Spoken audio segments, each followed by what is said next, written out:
O que eu estou dizendo é o seguinte, que um conservador, ao olhar a sociedade e ver que existe homem, mulher, trans e homossexuais e tal, ele olha para essa situação e ele tenta entender e discutir isso de alguma maneira. Se ele vai aceitar isso no final, ou se ele é religioso e vai negar isso, é um outro problema.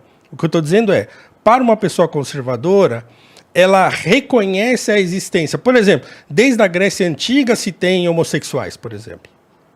Certo? Então, quer dizer, se reconhece a existência dos homossexuais. Você terminou falando da imperfectibilidade, certo? Sim. O que significa imperfectibilidade? Que o ser humano não é perfeito. Não é perfeito. Isso tem uma base cristã. Não, isso tem uma base cristã. Isso tem uma base cristã porque o cristão acredita no pecado. Agora, uma pessoa que não é religiosa... o cristão acredita não no pecado. O cristão acredita que Jesus era perfeito e que o ser humano é imperfeito. Por que é imperfeito? Por causa do pecado. Tudo bem, mas a imperfectibilidade vem daí e do vem pecado. De uma base... Então, Kirk tinha uma base, sim, não, religiosa. mas uma pessoa que não é religiosa, ele pode simplesmente olhar a história e falar fizemos um monte de besteira na história. O fato do teórico não citar que a base do que ele está falando não tem religiosidade, não quer dizer que ele não se calçou de pilares cristãos ou religiosos, que seja, de qualquer ordem, para poder desenvolver sua teoria. Tudo bem, mas ele fez questão de... a teoria de que o melhor... por exemplo, ó, eu estava aqui separando, um dos autores que eu mais gosto é Michael Oakeshott. Então, por exemplo, você leu aí, né? Ele diz, conservador é preferir o familiar ao desconhecido. Sim. Familiar, nada a ver com religião. Que você conhece e tal, do que o desconhecido. Sim, sai pro desconhecido. Preferir o tentado ao não tentado. Nada a ver com religião também. O fato ao mistério. O real ao possível. O limitado ao ilimitado. O próximo ao distante. O suficiente ao superabundante. É isso aí. O suficiente ao superabundante, por exemplo, também tem nada uma base... a ver com religião. Tem uma base religiosa, sim. O conveniente ao perfeito, até porque perfeito não existe, né? O ideal não existe o mundo ideal. Existe o mundo presente e possível. Mas qualquer pessoa reconhece isso, mesmo presente sem ser religiosa. Utópica.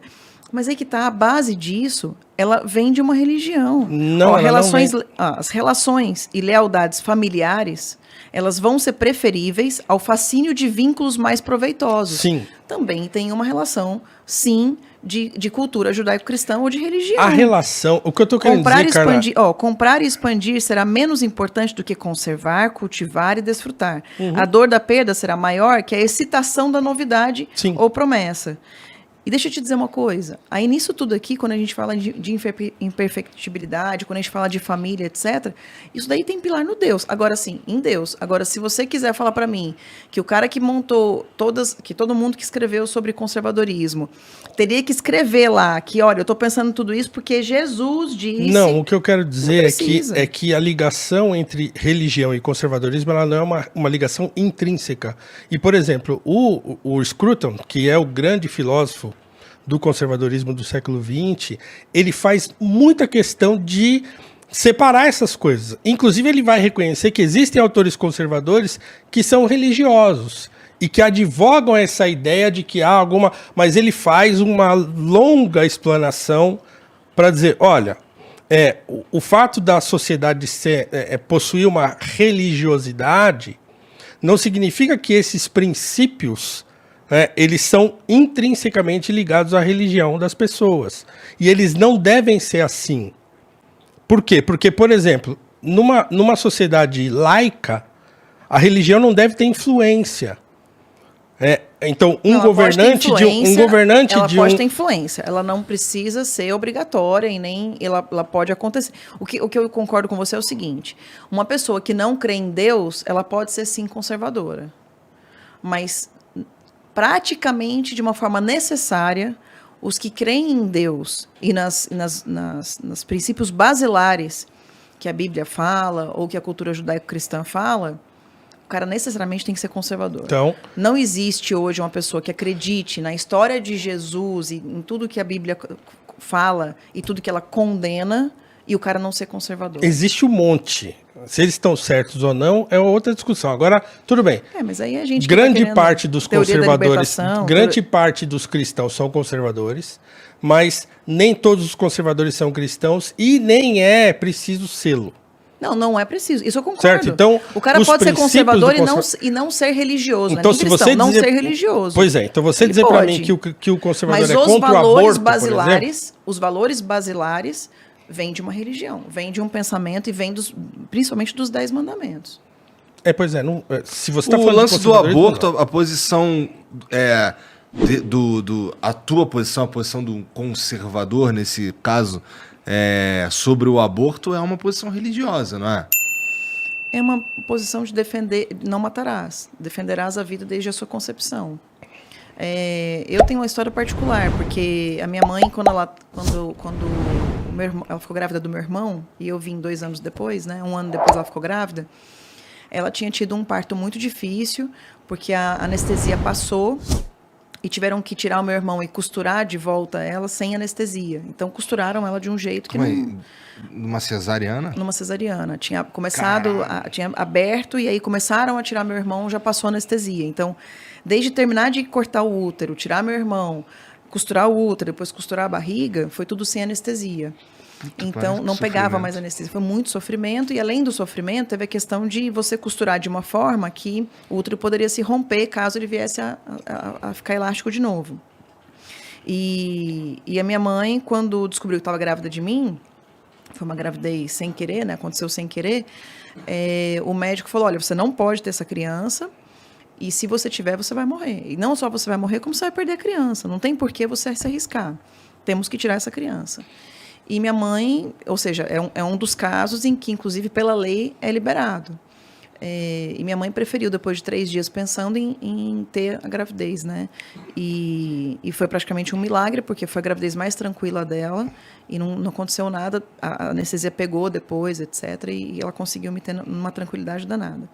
Então, mas assim, você falar assim, minha mãe fez isso porque ela é religiosa? Não, ela não pensou assim, vai ser pecado se eu tirar e tal. Não, foi porque ela acreditou na vida ali, acreditou que pudesse... Mãe é diferente, né? Quando tá na barriga ali é diferente, eu concordo com isso. Mas,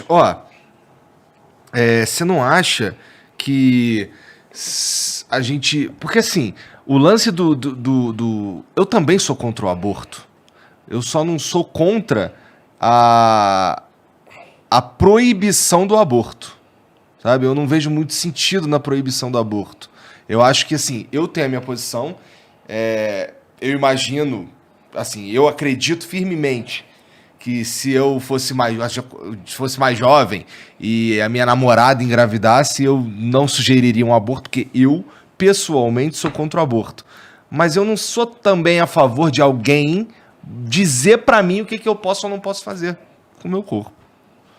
Por que o Estado devia ter esse poder? Por que a gente não faz um plebiscito? Pode ser, mas assim... É porque... Se você acredita... É que assim, talvez você não acredite, né? Que ali, desde a concepção, haja uma vida.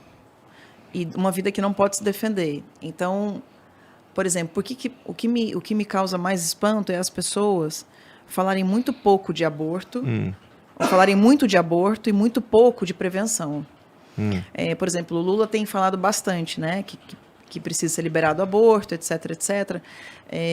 A liberação, por exemplo, do aborto até os 6 meses de idade, de gestação, né, foi liberado na Colômbia. Um monte de gente aqui no Brasil super comemorou e etc.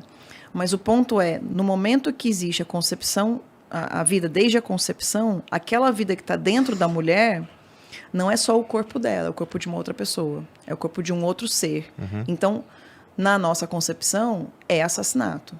Então, a mulher... Eu consigo entender isso. A mulher que não quer ter filho, e aí eu nem culpo tanto o homem, tá? E nesse ponto eu sou machista. Eu acho que o controle disso está na mulher. A mulher vai controlar se ela quer ou não ficar grávida, se ela pode ou não ficar grávida. No momento que ela permite, por exemplo, o cara não usar camisinha, no momento que ela está numa vida sexual ativa e não tem porque a gente tem hoje uma infinidade de possibilidades de você evitar uma gravidez. né? Um estupro, por exemplo, não é uma maneira de você... Mas aí o estupro está previsto em lei. Né? Aí tudo Tá bem, aí você é a favor. Eu sou a favor Do da mulher aborto. escolher. Porque ela vai ter que conviver com aquela criança que pode trazer Mas é um dilema moral também. É um dilema moral. É um dilema moral. Eu fui violentada quando eu era jovem, com Que horrível. 14 anos. E se eu tivesse ficado grávida, naquele momento eu não queria abortar. Naquele momento eu achava que eu deveria ter o filho. Depois, mais velha, aí eu respeito quem pensa em aborto. Mas eu também respeito muito, por exemplo, a moça que foi estuprada e não quis abortar, preferiu dar o filho para doação, né? Para adoção, desculpa. Então, É uma escolha. é para isso que existe lei, para que assim, eu não sou aquela beata que diz não, quando for estuprado tem que ter. Eu acho que a mulher tem que ter opção, porque às vezes é muito traumatizante, né? A pessoa depois conviver ali 9 meses com um desenvolvimento de uma Deve ser vida horrível. que você não optou e que te lembre um trauma. É diferente.